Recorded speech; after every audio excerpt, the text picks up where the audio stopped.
Nuestra invitada de hoy es internacionalista, politóloga y consultora experta en igualdad de género, liderazgo y tecnologías de la información. Tiene una sólida formación académica, es egresada de Relaciones Internacionales de la UNAM, tiene una maestría en Periodismo Internacional por la Universidad del Sur de California y un doctorado en Ciencias Sociales con especialización en Ciencia Política por la Facultad Latinoamericana de Ciencias Sociales, Flaxo. En el año 2009 fundó Mujeres Construyendo, la primera plataforma digital para promover la presencia y voz de las mujeres que hablan español en Internet y usar las tecnologías de la información para su empoderamiento. En 2019 creó Claudia Calvin Online, una escuela online dirigida principalmente a mujeres cuyo objetivo es desarrollar su talento emprendedor, liderazgo y habilidades blandas para participar activamente en el mundo actual. También ha creado el concepto Silverpreneur para impulsar a las mujeres mayores de 50 años que están dando un giro a su vida y quieren emprender e iniciar nuevos proyectos y retos. En su trayectoria profesional ha dirigido Comexi. También ha colaborado con ONU Mujeres y ha sido parte de importantes boards y colectivos. Hoy con nosotros, Claudia Calvin Venero. Muy querida Claudia Calvin, me da mucho gusto saludarte este día y preguntarte, ¿y tú cómo estás? Querido Julio, la feliz soy yo y estoy muy bien, feliz de estar contigo. ¿Tú cómo estás? Pues yo también muy bien, muy contento también porque me has hecho favor de aceptar este espacio. Sabes del gran afecto y admiración que te tengo. Nos conocemos hace muchos años. Nos han tocado trabajar juntos en algunos momentos, librar batallas juntos también en ONGs, dar un poco más por este México tan querido. Y bueno, pues hoy reencontrarnos y conversar contigo, la verdad es que me da mucho gusto, mi querida Claudia. Y vamos de lleno a esta conversación entre amigos. Y yo te preguntaría, ¿qué te motivó a estudiar relaciones internacionales y cómo influyó en tu carrera? Ay, querido Julio, bueno, mira, las relaciones internacionales me encantaron desde niña. Yo no sabía que se llamaba relaciones internacionales, pero siempre tuve una curiosidad infinita por entender qué pasaba en el mundo, la cultura, cómo se relacionaban los países, qué era eso de las fronteras, la literatura de distintos países, ¿no? Entonces, bueno, cuando te hacen tomar esta decisión a los 19 años, que no tienes idea de qué vas a hacer con tu vida, y te dicen que tienes que definir lo que vas a hacer el resto de la vida, pues estuve buscando cosas y mi debate fue un poco entre tres cosas, entre biblioteconomía, relaciones internacionales y derecho. Eh, eh, el tema de estudiar relaciones internacionales al final se cerró prácticamente entre biblioteconomía y relaciones. Y bueno, a los 19, de veras, a uno no deberían obligarlo a tomar esas decisiones. Mi madre tenía una amiga muy querida que era bibliotecónoma, una de las primeras de México. Y bastó que mi madre tratara de poner un dedo sobre lo que yo iba a estudiar para que yo dijera, no, relaciones internacionales y se acabó. No me arrepiento, fue maravilloso, pero siempre pululé entre eso. Creo que lo que siempre me ha caracterizado es una inquietud enorme por entender qué pasa, por leer, por devorarme la información, por saber qué pasa en el mundo. Y relaciones internacionales para mí fue eso. Me fascinó la carrera, me fascinó. Sin embargo, no, tu inquietud no queda ahí. Eres una mujer que se ha dedicado siempre a estudiar. Estudiaste una maestría en periodismo y estudias un doctorado en ciencias sociales. O sea, vaya Sí, complemento. Entonces, también te he visto desarrollarte muy bien, de manera eficaz, eficiente y de manera muy convencida también en temas de periodismo, de medios de comunicación. Cuéntame un poquito esa inquietud, por dónde surge o por qué complementar con periodismo. mira, yo estudié en la UNAM, Relaciones Internacionales, y traté de hacer dos carreras, hablando de inquietud y obsesión. Quise hacer dos carreras y había una regla que nunca entendí en la facultad, no sé si era en la UNAM en general o simplemente era mi facultad, Ciencias Políticas, no te permitían cuando yo estudié hacer dos carreras en la misma facultad y quería hacer también comunicación. Entonces, mi opción era entré a otra universidad privada a estudiar comunicación, no me gustó, no acabé ni siquiera un semestre, me pareció, para mis expectativas y retos, me pareció terrible. y me quedé en relaciones internacionales nada más en la UNAM, pero siempre tuve esta como cosquilla en la carrera, pues varios amigos tuvimos una revista que se llamaba Renglón para hablar de política, como que el escribir, el saber qué pasaba, entrevistar gente, preguntar, siempre me gustó. Y en estas cosas, siendo chavilla, alguna vez me imaginé, ¿sabes? Como corresponsal de guerra. Entonces, estudié periodismo internacional en la Universidad del Sur de California y justamente el director de la carrera era Murray Fromson, que fue como el periodista veterano de Vietnam. Creo que era de CBS, si no me falla la memoria. Y ¿Correcto? bueno, él como director, corresponsal de guerra, pues yo fui la única no periodista del programa, pero me fascinó. Entonces ahí fue como donde empecé a entrar a este mundo de la comunicación. Finalmente me di cuenta que lo mío no era ser corresponsal de guerra, pero que la comunicación internacional y la comunicación política me fascinaban, me interesaban y me di cuenta que había algo que se me daba, pues comunicar, sobre todo escribir. Siempre me ha gustado escribir más que el video o la radio, me gusta mucho, pero escribir me encantaba. Entonces, bueno, le di vuelo a la hilacha escribiendo, investigando, entrevistando gente en la maestría y por eso fue que estudié periodismo internacional. Pues a lo largo de tu carrera has sido incluso consejera de la sociedad civil para la oficina de la ONU Mujeres en México, pero sobre todo integrante del board de la Asociación Internet MX, el colectivo de mujeres en el sector de telecomunicaciones, Internet y TICs. O sea, siempre has tenido muy claro por dónde ir y vamos a pasos agigantados adentrándonos un poco más en tu trayectoria. Fundaste Mujeres Construyendo, que es una plataforma, la primera plataforma digital para promover la presencia y la voz de las mujeres que hablan español en Internet y usaste las tecnologías de la información para ese propósito. Mujeresconstruyendo.com, si no mal recuerdo, en 2009. Sí, sí. Cuéntame qué te lleva a emprender en este camino. Pues mira, retomando un poco la pregunta inicial y la vinculo con esto, finalmente creo que estoy, y por eso surge Mujeres Construyendo en la intersección de tres cosas que me fascinan, ¿no? Las relaciones internacionales, el género y la tecnología. Mujeres Construyendo surge de un año sabático. Después, como tú sabes, por ahí estuvimos batallando casi 19 años en el sector público. Claro. Me tomé un año sabático, por ahí del 2007, ¿no? Cuando acabó el sexenio 2006.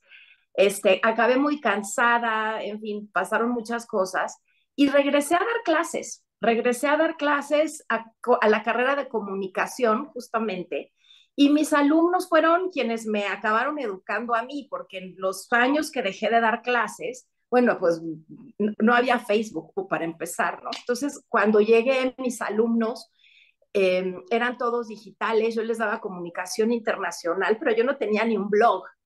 Y yo decía, bueno, yo no les puedo, está muy bien, les estoy dando teoría, pero esta bola de chavitos y chavitas están, pero así con la tecnología, todo te lo cuestionaban, ya sabes, la zona marítima exclusiva son tanto, no, no, son 3 metros más, todo te lo cuestionaban, ¿no? Y en una clase me dijeron, que además ya sabes que todos te hablan de tú, y jamás eres la profesora, eres Claudia, o Clau, hazme un favor. Entonces me dijeron, si no te metes a Facebook este fin de semana, no entramos a clase el lunes. Y yo dije, sí, cómo no. Y la verdad se me olvidó. Cuando llego el lunes, me los encuentro a todos así afuera del salón. Y, ¿qué hacen ustedes aquí? Pues te dijimos, ahora sí que el que avisa no es traidor. Te dijimos que si no entrabas a Facebook, no entrábamos a clase. Y dije, es cuincles. Me metí a Facebook, un poco también como para conectarme más. Claro, integrarte, claro. Claro, integrado, pero te estoy hablando, Julio, de 2008. Ahorita no estar en una red social es una locura, pero en ese momento pues, no era, ¿no? Me metí, todos tenían blogs, yo abrí un blog, de hecho mi Twitter y mi nombre digital empezó siendo la Clau, porque en ese momento yo ni siquiera firmaba como Claudia, ¿no? Estaba como metiendo el dedo gordo al agua fría, ¿no? Prácticamente. Y no me atrevía como a firmar después de muchos años en el sector público, en fin, como tambaleando por ahí. Y en en esta incursión en la blogósfera, más obsesiva, como te has dado cuenta que soy, pues me puse como a investigar a ver cuántas mujeres hay, cuántos hombres, cómo está el asunto. Me di cuenta que había muy pocas mujeres en Internet en español, lo cual es terrible porque es el tercer idioma más usado en el mundo y el tercero más usado en Internet. Las blogueras en inglés representaban en ese momento casi el 70%, Julio. Y para empezar, no había ni siquiera indicadores de cuántas mujeres había en Internet en español. Había una comunidad española que se llamaba Blogesfera, que hacía cuantificación. Y las cifras que tenían y que tenía el Social Media Club en ese momento eran como que las mujeres en Internet en español, en la blogosfera, representamos poco más del 10%. Imagínate la correlación. Entonces yo empecé como a investigar y a buscar espacios de mujeres, a mujeres blogueras en español, y mi reflexión fue, a ver, representamos el 50% de la población o 51, todavía no éramos 51, 50, representamos la mitad de la población, la mitad de la población que habla español, y no estamos en internet hablando ni diciendo lo que queremos, lo que nos pasa, y se está generando contenido más allá de nosotras, ¿no? Entonces, al hacerme bloguera, lo que encontré fueron directorios de mujeres. Dije, no, yo lo que quiero es una comunidad de mujeres que hablemos español. Y me puse a investigar, pues no la encontré y decidí hacerla. Y le hablé a un amigo que tú y yo conocemos, que trabajó por aquellos lugares, que es digital, y le conté mi historia y me dijo, oye, ¿por qué no haces una comunidad? ¿Y cómo se hace? Pues, a ver, Julio, yo soy politóloga, de tecnología no tenía ni la más remota idea. Y él me dijo, bueno, hagamos esta comunidad y así fue como empecé, ¿no? Hice una comunidad. Los primeros 3 años llegué a 50 mujeres, me eché mis ahorros, todo, no tenía ni idea.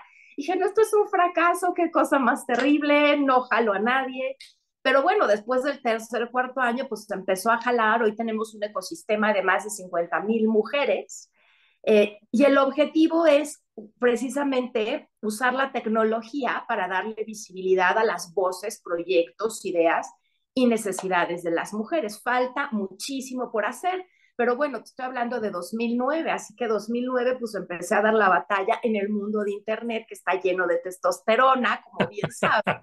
Entonces siempre decían, ay, ahí viene Claudia, era así como, ya, por favor, ábrale una puerta para que no nos esté fastidiando. En realidad abrí puertas por necia, porque a todo el mundo le daba mucha flojera el tema, ¿no?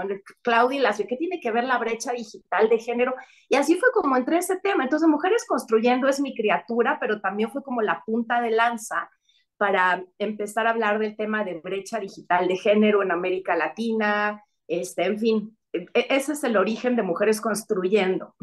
Fíjate, la blogosfera en español hoy en día, pues yo creo que es el espacio más dinámico y diverso y que ha seguido evolucionando con las tendencias tecnológicas y sociales. O sea, Sí, claro, hoy si tú ves eso y lo analizas en puntos específicos, pues desde la diversidad temática, los influencers y los creadores, las plataformas y las tecnologías, la comunidad y las redes, las mujeres claro, que monetizan y que viven de esto, el enfoque de calidad y autenticidad, el impacto social y el activismo, los desafíos y competencias. O sea, yo creo que todo todo. esto que involucra lo que tú supiste ver muy bien desde hace muchos años, hoy son las tendencias de esta época y yo creo que lo leíste con un olfato y una anticipación que te ha caracterizado siempre. Y Gracias. eso me da el paso a 10 años después, cuando creas Claudia Calvin Online, la escuela dirigida principalmente a mujeres, justamente para fomentar el liderazgo, las habilidades y cómo insertarse en el mundo actual. Cuéntame cómo has visto la evolución de las redes sociales, de las benditas redes sociales. Ay, querido Julio, eso amerita una larga comida con una buena botella de vino por medio, porque da para muchísimo el tema. Mira, en 2019, a ver, ¿en qué estaba? 2019 había dejado Comexi, el Consejo Mexicano de Asuntos Internacionales, Que ¿no? lo Que estuve, dirigiste extraordinariamente bien, por cierto. y me fascinó, es un think tank, me convertí un poco en mi objeto de estudio, ¿no? Que el doctor fue sobre los think tanks.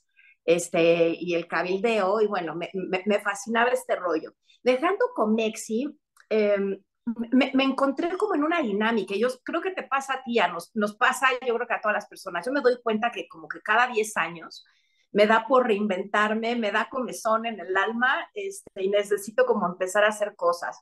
Descubrí por azares del destino la knowledge industry, ¿no? La industria del conocimiento, ¿no? Con Raymond Samson, Tony Robbins, Ingraciosi, etcétera. Y me di cuenta que algo que yo quería hacer era convertir mi experiencia de vida, de haber sido funcionaria o godín muchos años, a emprendedora digital, a trabajar en temas de liderazgo, género, y dije, ¿cómo puedo poner todo esto en una licuadora y convertirlo en algo que le ayude a muchas otras personas, pero principalmente a mujeres, a recortar el camino de aprendizaje? No tiene alguien que dejó un trabajo formal de 9 a 5, que se quiera hacer emprendedora, que tiene que pasar por un chorro de cosas, no tiene que pasar 10 años para que aprenda lo que yo aprendí en 10 o 15. ¿Qué puedo hacer para cortarles el camino? Y ese es el origen de mi escuela, ¿no? Haber encontrado la industria del conocimiento, las plataformas digitales que me fascinan. La verdad, soy una enamorada del potencial de Internet. No sé si hoy estamos viviendo la utopía que yo quería, una distopía, pero para allá vamos. Y encontré que hacer una escuela para acercar a mujeres a este aprendizaje que son habilidades blandas, cosas que no te enseñan en la escuela, en realidad, que las aprendes en el camino. Lo que hice fue poner todo eso junto en mi escuela y la abrí en 2019 sin tener idea de que íbamos a tener la pandemia 5 meses después. Yo todavía me acuerdo que compré internet, creo que en febrero del 2020, ya se veía el Zoom, perdón, por ahí en algún lugar está la pandemia, pero no sé si teníamos todavía la claridad sobre la magnitud de lo que se avecinaba. Yo dije, bueno, voy a hacer mi escuela, lo voy a hacer mixto, cosas en línea, cosas presenciales.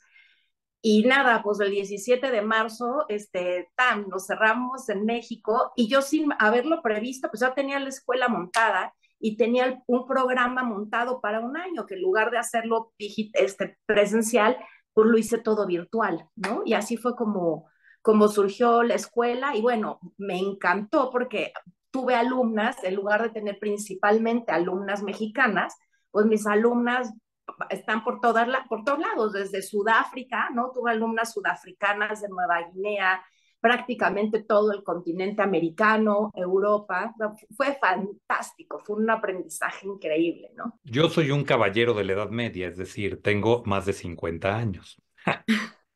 Y tú sacas un concepto padrísimo que es el que me motiva a volver a admirarte y a seguirte como siempre lo he hecho, pero cuando sacas el concepto Silverpreneur, que es un concepto creado por ti en donde te refieres a las mujeres mayores de 50 años que están dando un giro de vida y que quieren emprender e iniciar nuevos proyectos y retos. Y el término me encantó porque usas la palabra silver, pues refiriéndote a la época plateada de la edad, y el entrepreneur, pues desde luego la parte emprendedora para destacar la idea de que nunca es tarde para comenzar nuevos emprendimientos y que las mujeres de más de 50 años pueden ser líderes y creadoras de nuevos negocios y proyectos y aprovechar esa experiencia y no nada más aprovecharla, darla a conocer a las demás y sobre todo, sí hacer un recuento de su experiencia acumulada, digamos, o de alguna manera. Cuéntame ahora qué te motivó a hacer eso. Bueno, de entrada, gracias, lo has definido mejor que yo. Esa es justamente la idea, reunir dos conceptos, ¿no? El emprendedurismo y la realidad silver, que hoy por hoy es pues, una de las realidades más importantes en el mundo. Si bien las regiones, digamos, que están envejeciendo, que yo me niego a decirnos viejos, somos añosos y añosas, viejos jamás. Si bien las regiones que están envejeciendo hoy a pasos agigantados son está América del Norte y Europa, y le sigue la región o Asia, digamos, quien lleva el paso a toda velocidad es América Latina. Somos la región que está envejeciendo más. En 35, 40 años vamos a tener más de una tercera parte de la población de más de 50 años y la mayoría vamos a ser mujeres, porque además por distintas razones que platicamos el día que quieras en otro ¿cómo estás? Los hombres mueren antes que las mujeres en nuestro continente, entre otras, pues por la violencia, a pesar de que somos de las regiones con los índices más altos de feminicidio.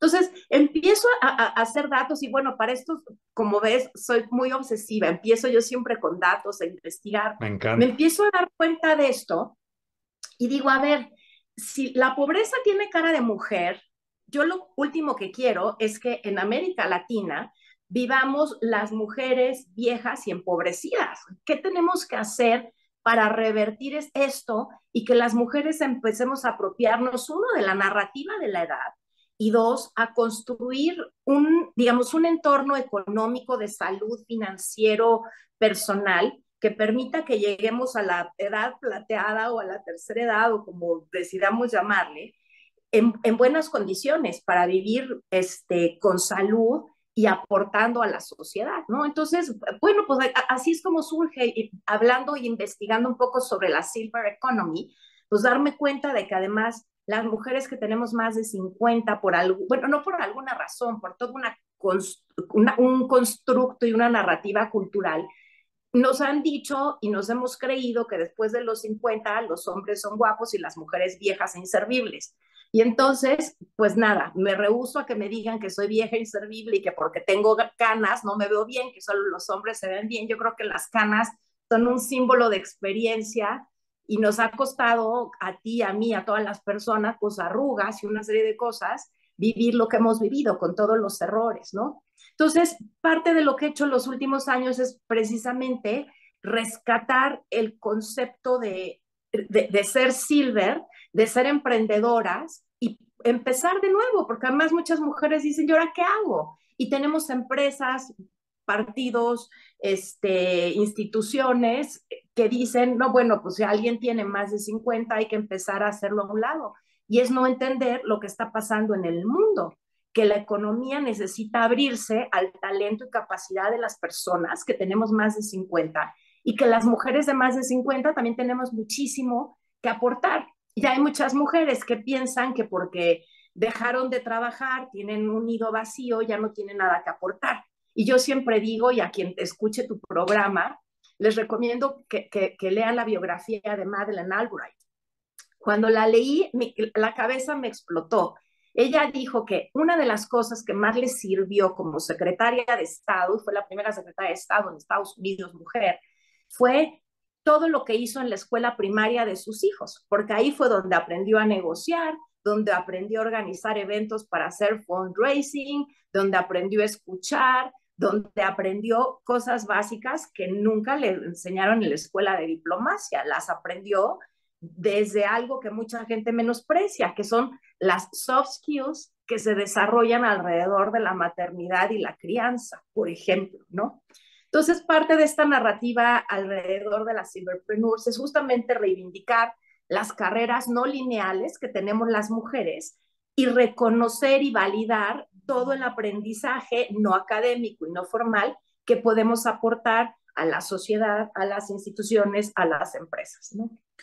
Claro, no, yo desde ahora creo que, porque es la etapa que estamos viviendo, pues, también aquí en casa, yo creo que es la parte de mayor educación y desarrollo, es decir, inscribirte en los cursos que quisiste tomar, meterte a los hobbies y pasatiempos, meterte al voluntariado y participación comunitaria, dedicarte al tema de salud y bienestar, tanto al cuidado personal, el ejercicio, los viajes, ¿no? Viajes de exploración, pues el desarrollo profesional, la consultoría, la mentoría, la escritura y las publicaciones, ¿no? Gente como tú que tanto han transitado por lugares tan interesantes en donde plasmar en una biografía, en un libro o plasmar en una clase lo que has aprendido, pues es totalmente enriquecedor, ¿no? Yo creo que es una edad padre, más allá de que es la que nos toca hoy en día, yo creo Sí. que es una edad padrísima y que pues, hay que verla con ánimo y con buen sentido del humor incluso, ¿no?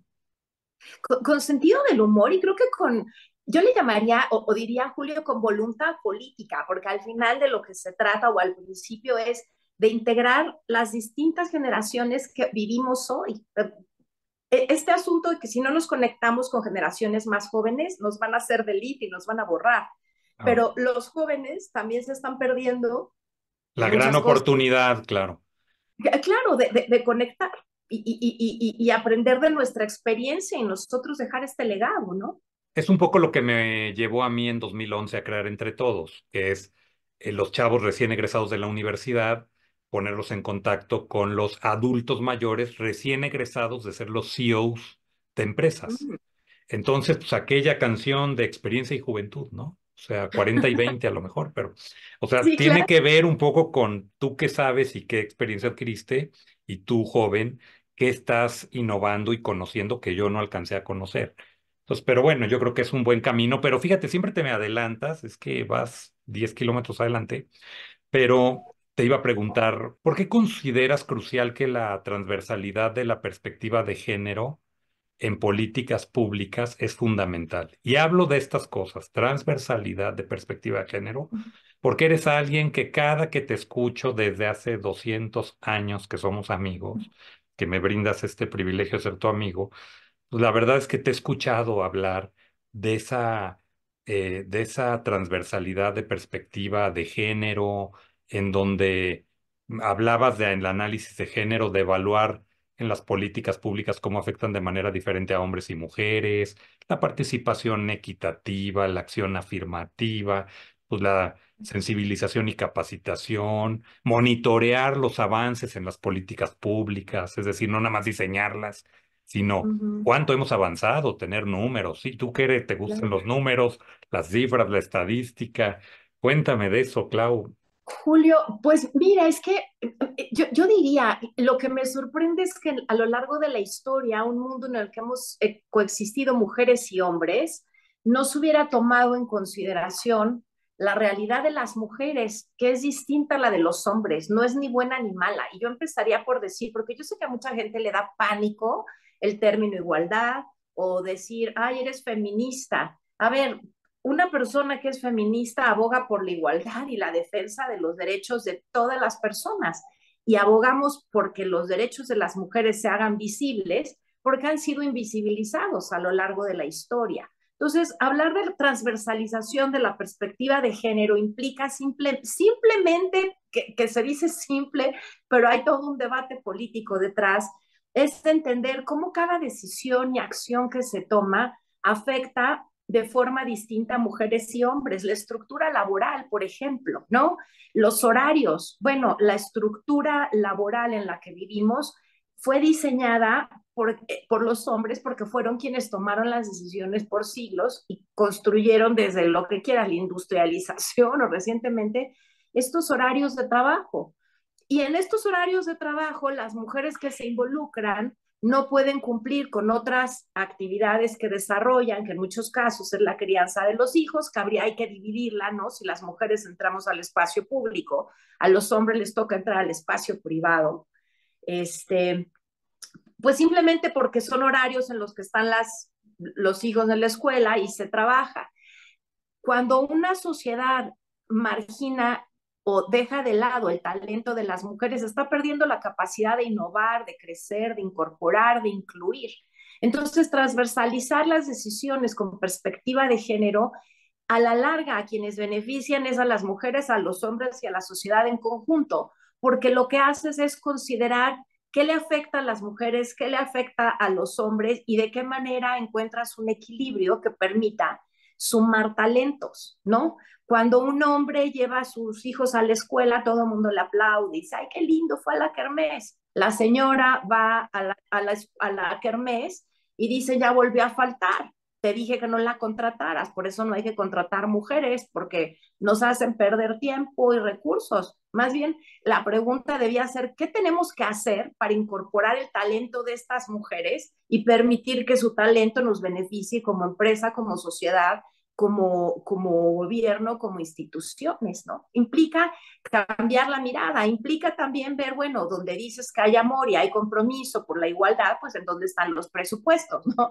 En temas de políticas públicas no hay amor si no hay presupuesto, no me digas que eres feminista o que estás una política feminista si lo que estás haciendo es quitar los recursos, ¿no? Entonces, por eso necesitamos monitorear, darle seguimiento, y entiendo que no es fácil. Al final se está hablando de política y en la política no hay espacios vacíos y nadie quiere ceder su espacio. Entonces, ganar espacios a favor de las mujeres, pues implica que no debiese ser, pero es pues una lucha por espacios, ¿no? Pero cuando entendemos que todos y todas ganamos, entonces podríamos empezar a construir algo distinto. ¿Consideras que México ha dado pasos significativos en el avance y la evolución de la inclusión de género y la equidad? Mira, yo creo que sí. En términos legales, yo creo que llevamos la vanguardia porque tenemos leyes extraordinarias a favor de la igualdad, porque somos el país que ha sido punta de lanza en términos de paridad. Por ejemplo, la reforma del 2014 fue extraordinaria para que unos años después hubiera paridad en las legislaturas, pero paradójicamente yo creo que vivimos como en tres tiempos, Julio. Tenemos un marco legal extraordinario en un contexto donde no ha habido aplicación de la ley y donde ha habido una simulación enorme. En, en un país que es uno de los más violentos para ser mujer. De los 25 peores países del mundo para ser mujer por el nivel de violencia, 16 están en América Latina. Y México año tras año ocupa uno de los tres primeros lugares. Hablar de 11 feminicidios diarios es terrible. Cuando tú te das cuenta que una de cada tres mujeres, y tú cuenta a tu familia y mujeres cercanas, una de cada tres ha vivido violencia. Que no lo diga es otra cosa, porque es desde los silencios incómodos de esta sociedad, ¿no? Pero tenemos este marco legal y tenemos esta otra realidad y tenemos por otro lado una narrativa donde hoy es políticamente incorrecto decir que no estás a favor de ello, pero también hemos encontrado en nuestra cultura de la simulación cómo hacer pink washing desde el sector público hasta el privado, ¿no? Entonces, hay empresas que están a favor de la igualdad, pero en realidad es pink washing porque sigue habiendo acoso, bullying y una serie de cosas, ¿no? Acoso de todo tipo, de todo tipo sexual hasta emocional y tal. Y no hay presupuestos ni hay un compromiso de fondo, pero sí se entiende hoy que estar en contra de esto es políticamente incorrecto, ¿no? Entonces digo que estamos viviendo a tres tiempos. El gran desafío es construir una realidad en la que no haya simulación, en donde las leyes se apliquen y en donde en realidad se construye una cultura en la que se deje de normalizar que matar a una mujer, pues está bien, se portó mal, la mató, ¿no? Mientras te sigan preguntando que si te violaron porque llevabas minifalda, la culpa es tuya, bueno, pues hay un problema realmente de fondo. Tenemos que cambiar esa narrativa para dejar de culpabilizar a las mujeres que son víctimas de violencia y feminicidio, ¿no? De manera frecuente he visto que los consejos de administración en muchas empresas globales y en muchas empresas mexicanas ya empiezan a involucrar Uh -huh. mujeres, más por convicción que por obligación. Al Uh menos -huh. así me lo parece, al menos en la última década. Lo que yo te preguntaría es, ¿basta que una mujer llegue a ser la CEO o que llegue al consejo de administración para que realmente la empresa cambie su política interna de inclusión y de equidad y haya mejores prácticas?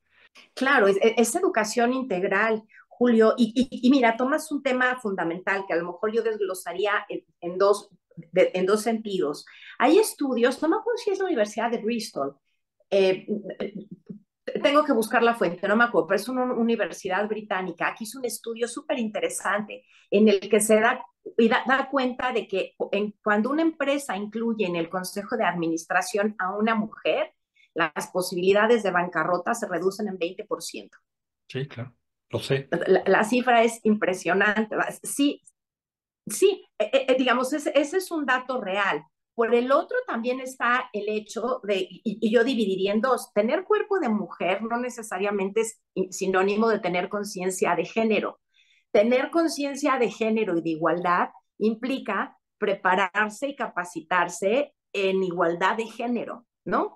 Eh, y también existe como esta creencia de que el simple hecho y mucha gente que está enojada con el tema de las cuotas o la incorporación de mujeres, o por ahí escuchamos a alguien hace un par de semanas, un empresario muy famoso decir que por qué tenía que haber inclusión, si tenía que llegaran las personas que tenían mayor talento. Bueno, claro, pero para que lleguen las que tienen mayor talento, hombres o mujeres, el piso tiene que ser parejo y el punto de arranque igualitario y equitativo. Entonces, hay que trabajar, sí, por supuesto que en la inclusión de las mujeres. Yo estoy 100% a favor de las cuotas por una simple y sencilla razón. Las cuotas son un medio, no son un fin. Cuando se generen condiciones de igualdad, que desaparezcan, pero hoy el piso no está parejo porque ni la inversión de tiempo en lo público y lo privado es igual para mujeres y hombres, ni las condiciones de arranque son iguales.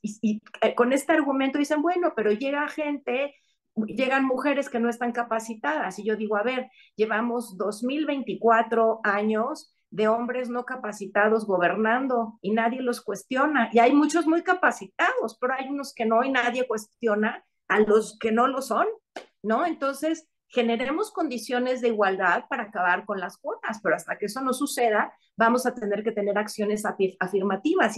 Eso sí está demostrado, que sin acciones afirmativas no hay cambios sustantivos. Y lo que queremos son cambios sustantivos. Y la pandemia, pues bueno, nos hizo retroceder 130 años en la igualdad. Antes de la pandemia faltaban 80 años para la igualdad. Después de la pandemia, 130. Entonces tenemos un enorme camino que recorrer y bueno, pues si representamos 50 o 51% de la población, creo que algo tenemos que decir, ¿no? Sobre la forma en la que se hacen, deciden y definen muchas cosas. Clau, el tiempo nos ha ganado y Yo debo sé, cerrar con una petición. ¿Qué consejo le darías a las mujeres que buscan desarrollar su liderazgo y habilidades en este mundo actual? es una pregunta fabulosa, Julio. ¿Qué consejo? Bueno, primero, que no dejen de aprender y estudiar. El liderazgo es algo que se desarrolla, no nacemos líderes no hay un gen que diga, va a ser líder, ¿no? El liderazgo se desarrolla. Y si una mujer quiere hoy desarrollar su liderazgo de la edad que tenga, no importa, que se ponga a estudiar sobre liderazgo, cuáles son las condiciones estructurales y qué habilidades necesita tener y desarrollar para poder influir e incidir a favor de lo que le importa.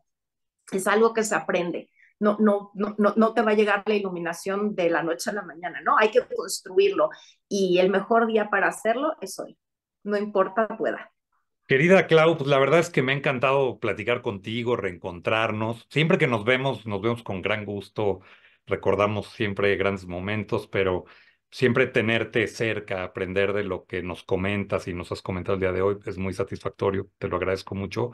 Y agradecerte mucho tu tiempo también para participar en ¿Y tú cómo estás? Así que muchísimas gracias por tu participación.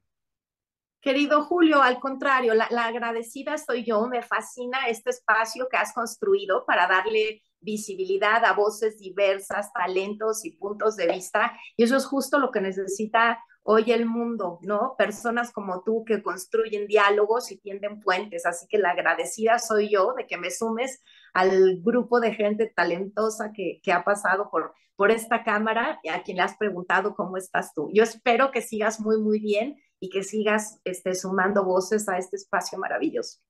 Muchas gracias, Clau. Pues que tengas muy buena tarde y que todo te siga yendo maravillosamente bien. Igualmente, Julio, un abrazo enorme y gracias a quienes nos escuchen. Muchos saludos. Muchas gracias. Hasta pronto.